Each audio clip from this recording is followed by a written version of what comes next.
వెన్నెలపాళెం గ్రామం. అదే మరి గుంతల లేని రోడ్లకు ఇక్కడే ఫౌండేషన్ వేసాం. ఇంకా రాబోయే రోజుల్లో వెన్నెలపాళెం స్ఫూర్తిగా, పరవాడ జంక్షన్ స్ఫూర్తిగా ఈ రాష్ట్రంలో గుంతలు లేని రోడ్లు ఉండాలనేది మనందరి అభిమితం కావాలి. ఎందుకు ఈ దుస్థితి వచ్చింది? నేను ఇక్కడ వచ్చి ఇప్పుడే మీరు చూశారు, కొబ్బరికాయలు కొట్టడమే కాకుండా ప్రొక్లైన్ కానీ లేకపోతే టిప్పర్ కానీ అదే మరి రోలర్ని తీసుకొచ్చి నిలబెట్టి అవన్నీ చేపించే పరిస్థితికి వచ్చాం. ఒకటే గుర్తుపెట్టుకోండి, 5 ఏండ్లు గుంతలు పెట్టాడు, గుంతలు తవ్వాడు. ఇప్పుడు గుంతలు పూడ్చే కార్యక్రమానికి శ్రీకారం చుట్టాము. ఈరోజు ఇక్కడి నుంచే రాష్ట్రానికే పెద్ద పెద్ద గోతులు తవ్వాడు.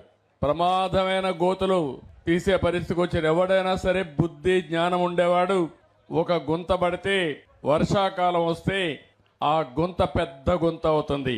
అదే మరి ఎప్పటికప్పుడు రిపేర్లు చేయకపోతే ఈ గుంతలే పెను ప్రమాదాలుగా ఎవరైతే రోడ్డు మీద పోయే వాళ్ళకి ఒక మాటలో చెప్పాలంటే వాళ్ళ ప్రాణాలు పోయే విధంగా తయారవుతాయి.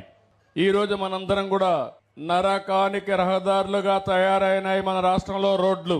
దీనికి కారణం చూస్తే గత పాలకులు అనే విషయం మీకు అందరూ కూడా ఒకసారి గుర్తించుకోవాల్సిన అవసరం ఉంది.